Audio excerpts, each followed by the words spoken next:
listening to the Pharmacy Podcast Network.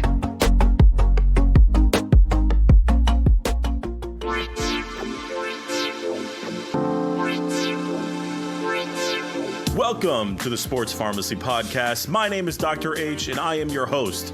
I am a wellness pharmacist, pharmacy owner, and certified sports nutritionist.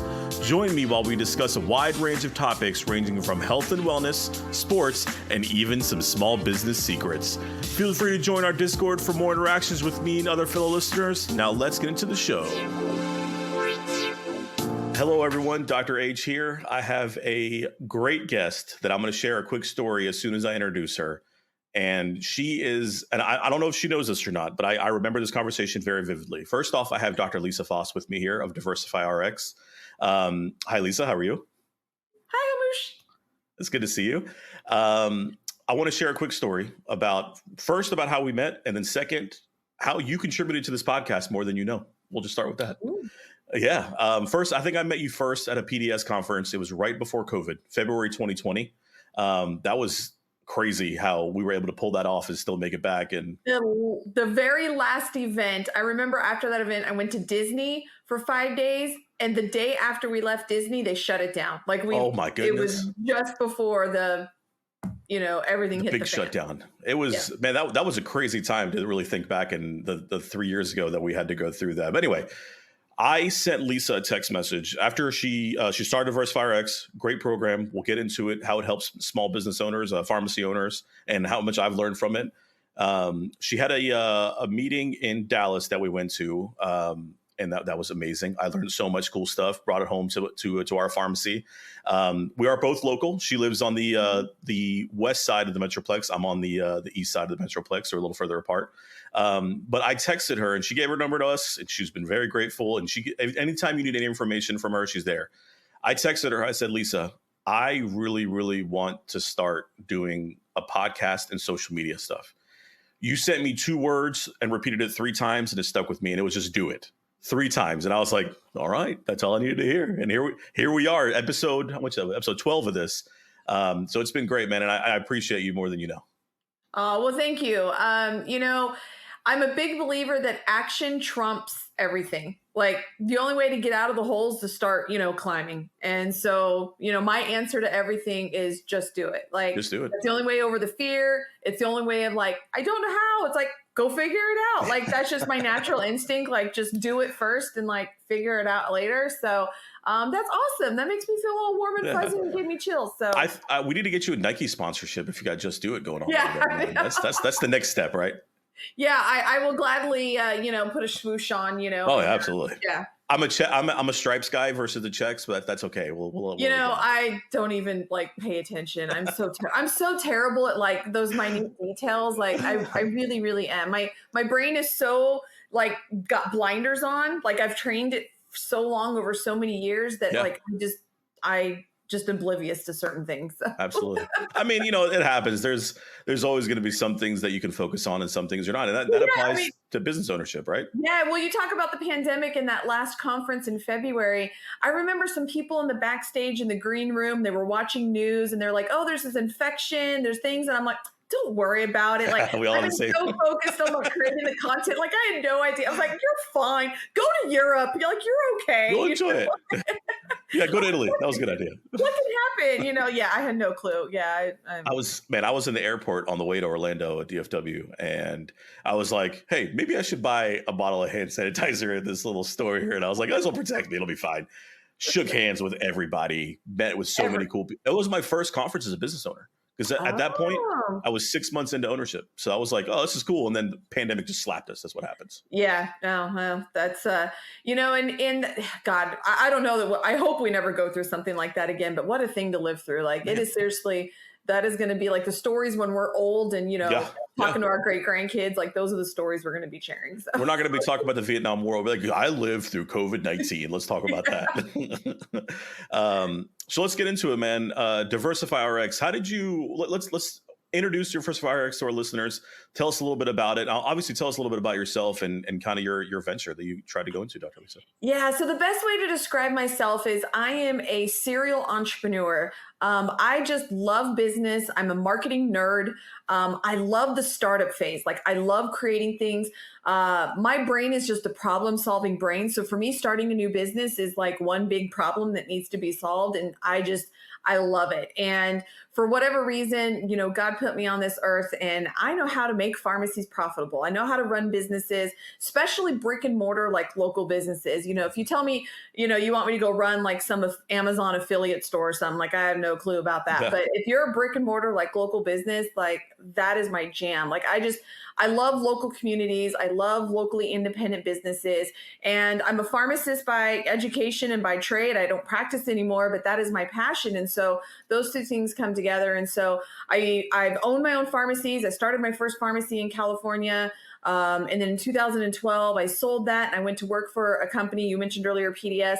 That was like a coaching and consulting kind of company. And I got to work with like thousands of pharmacy owners. And I just really, kind of honed my skills in of like, all the cool things that are hard to do out there. I love finding new things. And when I owned my first pharmacy as a startup, and you've probably experienced some of this, Hamush, I did everything right and everything wrong. Like I did some amazing, incredible things. And I also like did some face palm, like I can't believe I made that decision things. And so I really love bringing that experience because gosh, I have over like 20 some odd years experience now in pharmacy. Like I'm getting old. It doesn't look at the 30s if you can't see this right now. When it gets close to 30, I don't know. That's going to be a little scary.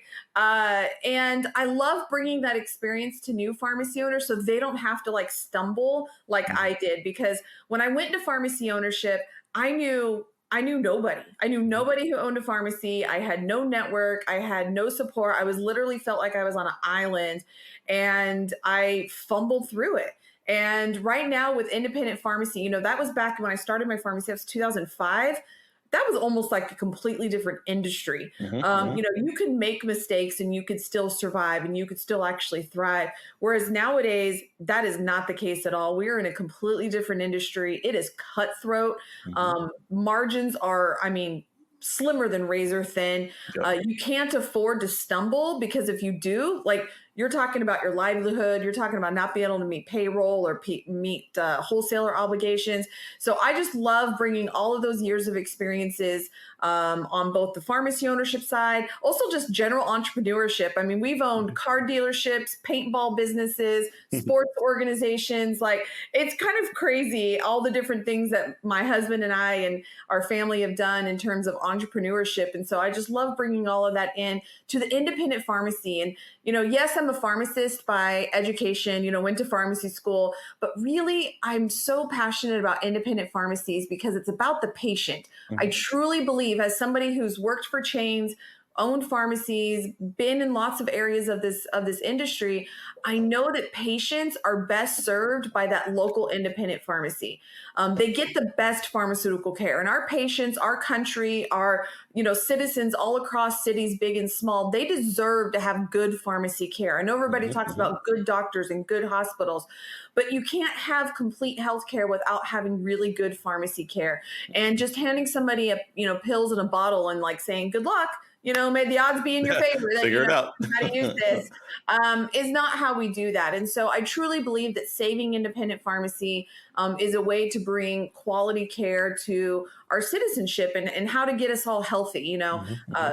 We all see the trends of what's going on in there. And so really that's my passion, is to save independent pharmacy because we deserve to thrive, because we provide awesome care to our patients. And the only way to do that, frankly, is to make a profit. And a lot of pharmacy owners, I'm sure you've probably run into this, like feel kind of icky talking about profit. Like it's kind of like, oh, I need to go wash myself. Like because somehow like profit and healthcare aren't supposed to like mix. Makes us feel bad, right? Like as an owner, I would not want to take advantage of a patient to make money for myself. You think of profit as like, oh, I'm swindling or I'm doing something bad to make a profit. And it's because we as pharmacy owners have been like martyred, the martyrs of the healthcare world that, it's like, no, you're pushed down here. You don't deserve this. You're only doing it right if you lose money 20% of the time, like those kinds of things. And somehow, but really when you run a business, profit comes from you providing an awesome service Right. and somebody wanting that service and paying for it. Like, it's a good thing. It means everybody's won when you get to make a profit. Obviously, as long as you're not selling the drugs out the back door, which, Yep. we don't want Yep. that kind of profit. We will frown on that one. Yeah. Yeah, we frown upon that. That's not a marketing strategy that I condone. And so, but profit is a good thing. And so a lot of what I do is just try to change the mindset that it's okay to make a profit. If you provide a good business and good service and you treat your patients well, and that causes them to come and spend more money with you, like, that's a win-win-win. Like, everybody wins in that scenario, and it's okay to make a profit. So that's my passion. That's what I love. That's what I get up and do every day. And I'm so blessed that I get to be able to do that. So Absolutely. And Lisa's passion is definitely infectious. And I remember we recently just had another DiversifyRx meeting in Orlando, correct? Yeah, we had a conference there, and that was my first speaking engagement as a farm influencer, whatever you want to call it. I think I don't remember the story, but I got into Orlando to my hotel like 5 a.m. that night. yeah, I remember you texted me. Awful. You're like, I've had like 2 hours of sleep. I'm Yeah, like, I was like, I'm here. Let's do it. You're good. I'm like, you're good. And one thing that I took away, and it still sticks with me today, is that I work every day at my pharmacy. And to me, that's difficult, right? Like, yeah, we are doing well. We're thriving. We're going in the right direction. But one thing that I learned from a lot of the cool people that I met was that I'm working too much in my pharmacy, not on my pharmacy. And that applies to a lot of other businesses too, right? I mean, this business is my baby. Like we take care of everything. And it's, like I said, this applies to all business ownership. So I hired a great pharmacist. She's working for me now at least 1 day a week. Soon she'll be starting doing 2 days a week to start, help pulling me out and do cool things like this and meet cool people. But yeah, I learned so much from just being around really smart people that have done this a lot longer than I have. And we got to talk about your shirt because it's one of my favorite things. And I'll tell everyone the nickname that I give you every single time. So I for the audio people, she has a shirt that just says "Pharmacy Badass." And that's what she tries to push for her pharmacy owners is to reach that level. And I call her Captain Badass is what I call her. So tell us a little bit about the motto and kind of what you see the future of pharmacy going into. Yeah, so pharmacy owners are this weird bunch, and I can say that because I'm part of that weird bunch. We talked about, we're clinicians first for the most part. Even people who are just, I'll say, entrepreneurs of pharmacies, they may not be pharmacists. They understand that it's a healthcare business first. And so there's this weird dichotomy, as we said, that like somehow profit and business stuff is like separated from healthcare, that you can be a really good healthcare professional, a really great pharmacist, and you'll just make it. And it's just not the way it is anymore. It's cutthroat. There's all forces from everywhere. A lot of, the lay people always think it's the competition. Oh, Amazon's hurting the independents. Not really. It's this whole secret organization that most people don't know about, PBMs, which is, where we live in our world.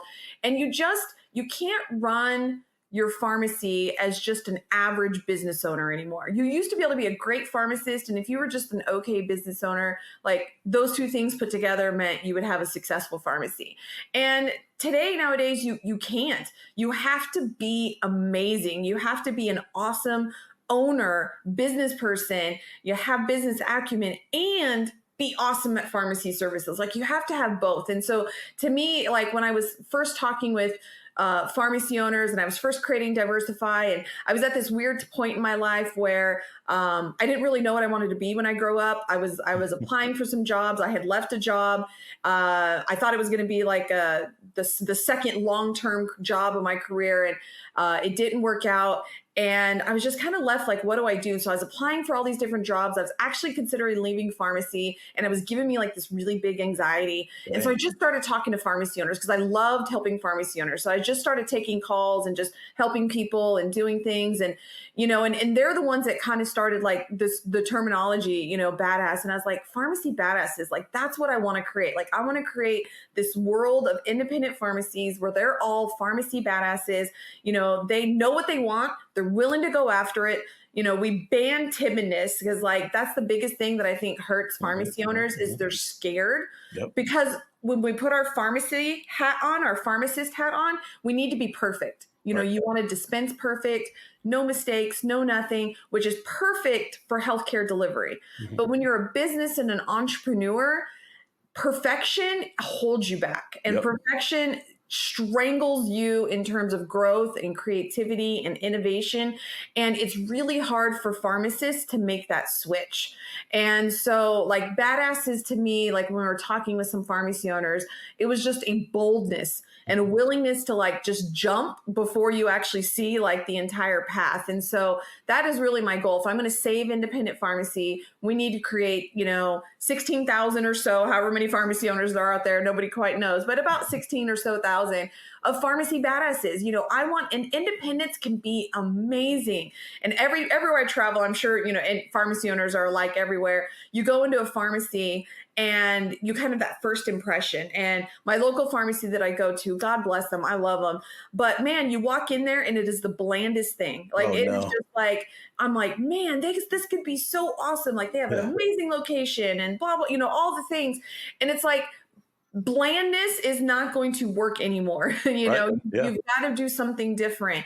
And that's one of the reasons I love sports pharmacy. I did a lot of sports pharmacy in my first pharmacy. And, you've got to just diversify. I mean, that's it. That's it. Yeah. You got to diversify and do something different. And so anyways, that is my passion, because I want just a bunch of independent pharmacy owners that are bold. They're willing to take chances. They're willing to serve their patients how their patients need to be served. And that's how we'll be successful, because it is freaking hard. It is absolutely hard out there. But people like you, Hamoosh, and tons of our members, because we have a membership for pharmacy owners, they prove that it can be done and you can be super successful. But the only way to do that is by being different than just plain Jane pharmacy, because that won't work. Yeah. And I've witnessed it here specifically with, being in the Frisco area. I've seen 2 pharmacies close in my area, man. It's crazy. One of them was a huge compounding pharmacy, like I would say about 6 miles away from my pharmacy up here. And I knew the pharmacy owner. His name was Brad. And like, I don't know. I couldn't think of words of how I can help them. I don't see other pharmacies like that as my competition. I don't. No. I just feel like we should have like something like you're building, a unity that comes with it, right? We're all fighting against the same thing. We're all trying to take care of the patients the right way. And you mentioned PBMs, and we can do a whole podcast on PBMs at one point, and pharmacy benefit managers for the listeners out there. And how it is that they're making money off of every single step of pharmacy and healthcare. But at some point, you have to change your model. And during COVID, that was one thing I had to learn, was that, the insurance reimbursements, awful. The medications that you're trying to bill for, terrible. I had a patient that brought me a prescription for what was it? It was some sort of nasal spray. And I felt so bad, and I had to fill it anyway, and understand that I will never turn a patient away because of this, and I didn't in this case. I lost $160 on one prescription, and I feel bad turning them away, and I'm like, you know what? I'll make up for this some other way, and that's what we had to do. And for us at our pharmacy now, we're at 96% cash business, and I am so proud of that, because I don't have to worry about audits. I don't have to worry about PBMs changing their rules, and God only knows how much money they're going to take away from me in 2024, but they'll find a way somehow. Yep. And that's a lot, really thanks to you, Lisa. I mean, I pushed for that at my pharmacy because of your program, and I'm not overcharging customers. Customers will pay to go to a good pharmacy. Absolutely. That's the thing. And I've had patients tell me, you're more expensive, but we come to you because A, you'll always have it done, and B, you guys are awesome. And that's all you got to do. Yeah, this whole mindset somehow in pharmacy that like patients won't pay for services. I don't know where it started. If I could ban one thing, that would probably be like the thing I would love to change the most. And I experienced the same thing too. So my pharmacy, where I was when I lived in California, where my pharmacy was, it was a big city. The greater county had over 1 million people. Wow. My pharmacy was in like the northwest part of town. And one time I plotted all of our patients on like a map. I wanted to see where our patients were. And I kind of assumed they'd be like this cluster around the pharmacy. And I was so surprised that they were actually very spread out. And I started to think about that as like, these patients probably passed 50 other pharmacies on the way to my pharmacy. Like there certainly was no shortage of pharmacies. And there's a reason that they came to me. And it was because we provided a different experience. We always took care of the patient. We always offered them that next thing. We always solved their problems. It wasn't just about dispensing a product. It was about solving their problems. And I think the pandemic taught us a lot of lessons, but I think one of those lessons is that patients actually enjoy more control over their healthcare, and they will pay for things that they want. I kind of learned this long ago. My very first job as a pharmacist was at Kmart. Kmart doesn't even exist anymore. There's probably people listening that I had a rotation at Kmart, actually. Did you? Yes. Yeah, I did in Virginia. I loved working for Kmart and the pharmacy because they left it alone. It wasn't their main business. So like the managers didn't know anything. They're like, you just go do your thing. And I was in a farming community in California, 99% Medicaid, and they were rolling out the FlavorRx program, which was a flavoring thing for prescriptions for those of you that don't know. And I was the highest volume pharmacy in the entire Western United States in a Medicaid area. And you have to pay for the flavoring. And I learned such an important lesson there that it's not about can patients pay. I mean, there comes to a point where like, hey, I actually have no money, I can't pay you. But really it's about, do they want to pay? And the thing that I learned about is if the patient thinks they need it, like if they're prescribed a prescription to treat a disease and they're like, hey, I am entitled to this, they generally won't pay it. They want the insurance, they want somebody else to pay it. But if they want it, they will pay no matter what the cost is. That's one of the reasons why I love veterinary medicine and prescriptions. Because people will pay whatever is required for their pets. One of the reasons when I opened my first pharmacy, I focused on pediatrics. Not only was I pregnant at the time, so I was on mommy mode, but people will pay for their kids. They will sacrifice for their kids and pay for their kids before they'll pay for themselves. And so I learned such an important lesson early in my entrepreneur career that if you provide services and products that people want, you never have to worry about selling. You never have to worry about people choosing to pay because they want those things, beauty, sex, health, anti-aging, all of those kinds of things. Weight loss is weight loss. Yep. Sports pharmacy, athletic performance, all those kinds of things. Those are things that people want and they'll pay for it. And so it was this really cool lesson I learned in my early 20s that just really helped shape kind of how I look at business. And so you're absolutely right. People will pay for what they want. They want an experience. Why do you go to Starbucks? That was another lesson, this dichotomy of you can get a cup of coffee at 7-Eleven for, 99 cents or whatever, but people go and pay $5 or $6 for a cup. Why? And it's this experience. So I know Hamouche in Frisco, you provide an experience, and sometimes that experience is the products you the actual thing you sell, but sometimes it's your friendliness. You know their name. You ask them how their vacation was. It can be 1,000 different things, but it's sticky and it's unique, and that's what keeps people coming to you. And that's really what happens in our country all over at these independent pharmacies.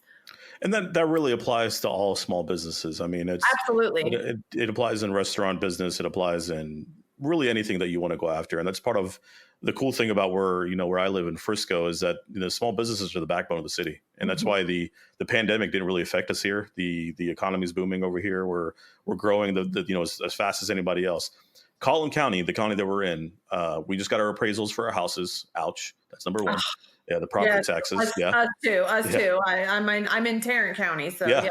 Collin County had average price increases or appraisal increases 29% year over year. Well, I can't even think of what reason that would be. I had an insurance company for home insurance turn me down because they thought I was faking our appraisal of our house. I swear, I have the paper. They sent it to me, and I was like, I don't know what you mean to tell you. So small businesses are definitely the backbone, and that applies for any sort of facet of business. So where do you see the future of pharmacy going, Lisa? I think there's going to be this huge personalization. I mean, I think medicine in general is going to personalization, whether it's, genetics and matching to things, but more specialty drugs. But I really see pharmacies really branching off.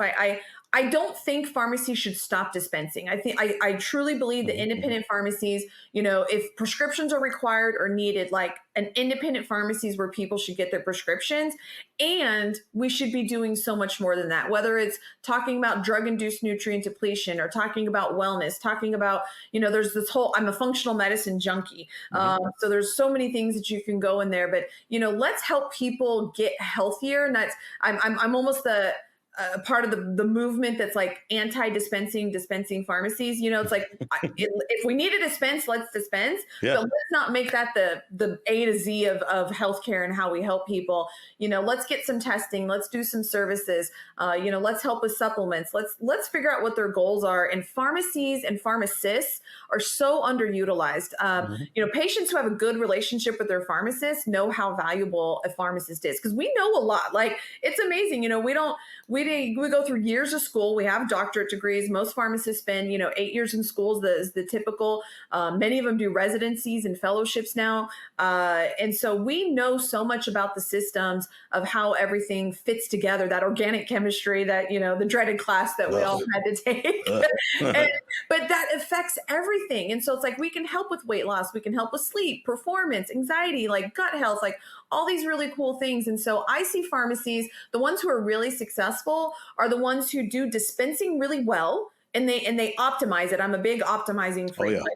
You got to optimize it. Got out his operations. Yeah. They layer on other things. I always talk about the profit lasagna. Like, you lay down the first layer, and then you keep building and keep building. And as you do that over time, you end up with this really awesome lasagna, and you really end up with this really awesome pharmacy. My pharmacy, I own a couple of pharmacies. When we buy them, we do that. We fix all the stuff. We fix the core of the business. Then we start adding things where we, sell supplements. We add point of care testing, and, you start just layering on things. And next thing you know, you look back 5 years later and you're like, wow, holy moly. Like, I'm doing all kinds of things. But if you try to do it all at once, like, you can't build a lasagna all at once. You can't just dump it in a pan. It has to be in layers. And I think that's the really important lesson for any business owner, whether it's pharmacy or something else, is that you can't look at like an Amazon, or you can't look at something and be like, go try to emulate that. They didn't start there. They started with books, and they started with this, and then they added this. And so that whole just concept of a lasagna, I think, really helps. And it usually resonates with another pharmacy, and they're like, okay, I got to get the cheese down before I put the next layer of meat, And so, but when you're done, you're doing it all. You just can't start off doing it all, and you got to take it step by step. And so I actually am hopeful for pharmacies, even though there's all these negative things coming down, because I see that patients are willing to pay. And I know the awesomeness that pharmacies can bring, and you put them together, and it's a beautiful outcome. But we have to be willing to change. Absolutely. Us as the pharmacy owner, us as the person leading, we have to invest in ourselves to learn about these new things and to be willing to change. And that's where that pharmacy badass comes from. It's a lot of work. Hamouche, you know this. I mean, you started a podcast, you've done all these really cool things. It's like starting something and changing behavior is hard. And it can be incredibly fruitful and worth that investment. And so we just have to make that initial investment first. And one thing that you push a lot, and you have a great newsletter that I get at Friday, 12 o'clock every single week. My weekly awesomeness, is that what it's called? Yep, my weekly awesomeness. Yep. I love that, because it's always like small tidbits of something that you can take from it, and then you also give an update on your pharmacies too, which is really cool. So it's definitely something that people can subscribe to on your website. Is that right? Yep, absolutely. It's free. Comes out every Friday, like you said. And yeah, Friday, 12 o'clock. I see it every single time. I'm like, there's Lisa again. Lisa, where can people find you on social media? Yeah, so DiversifyRx is the name of our company. So we have all the social media channels. DiversifyRx.com is our website. My personal page is Lisa Faast, and that's Faast with 2 A's, as my husband says, and I've now married into it, double A, double awesome. That was good. That was good. I was expecting that. That was good. Yeah. And so, because like, how do you spell it? So double A, double awesome, Lisa Faast. Yep. We're on LinkedIn and Facebook and all the things. I'm doing all my TikTok stuff, giving TikToks, out minute videos, because we're out here to save independent pharmacy. We actually have a lot of other small business owners that follow us and kind of like read the stuff, because a lot of it's applicable. But yeah, absolutely. So under DiversifyRx or the my personal name. And then you mentioned the show that you've been to a couple of times. That's the Pharmacy Profit Summit. So you can always check that out as well. The next one is at Omni Dallas Hotel, August 4th through the 5th. Sign up for all the updates. You're selling tickets now. Is that right? Yep, selling tickets now. We're at the big, beautiful Omni in downtown Dallas, which is going to be awesome. And coming up in August. So don't worry, the air conditioning works very, very well inside the Omni. So you'll be fine. It's the August heat in good old Dallas, man. I know a bunch of people that are going to be there. I actually spoke with the one of the starters of Ugo. Yes. And he was he lives out here too at DFW. He does. I know. I'm so glad. I'm like, we just need to get all of y'all out here. Yeah, just all of everybody. North Texas party. Yeah, so they have a bunch of cool speakers that are coming out. I think one of my favorites is Yasser. I think he's going to have some really cool information for everybody. Really great story about Yasser. You talked about really quick that you don't see other independents as your competition. So Yasser's from my hometown where I had my pharmacy. Oh, really? Oh, yeah, okay. from Bakersfield. And so he opened a pharmacy a block away from me. And he was so surprised when he opened that I was so welcoming, that I was like, let me share with you all my things. And this is why I had my own pharmacy. And we became really good friends. That was, probably 10 years ago or so now, like time flies. But I've continued to watch him and continue to, mentor him and talk to him and, see him thrive. But yeah, that's my hometown. Like a lot of people would have considered somebody like him a competition, but we just didn't look at each other that way. It's like, let's go take all the business from, the CVS and the Walgreens and the Rite Aid that are treating patients horribly. Mm-hmm. And if to do that, we have more business than we can handle. And so we never looked at each other as competition. And that was, that's just a great example of how you can literally be block from another independent and you still both can thrive and be awesome. So yeah, I'll post the link for the tickets that you can buy your tickets now for the summit. Dr. Lisa Faast, DiversifyRx, man, we scheduled this yesterday, which was April 25th, and today, April 26th, she made time for me. So I was really appreciate your time, Lisa. Well, thanks for asking, Hamosha. It is so fantastic seeing you blossom and just grow yourself. So it's fantastic. Thanks, guys. Thank you for listening. Thank you for listening. If you enjoyed the podcast, consider giving us a 5-star review anywhere that you get your episodes. Follow us at Sports Pharmacy Pod, as well as me, your host, at Dr. Mix-a-Lot. Join our Discord server for more interactions with me and fellow listeners. As always, stay well, stay hydrated, and I will catch you next time.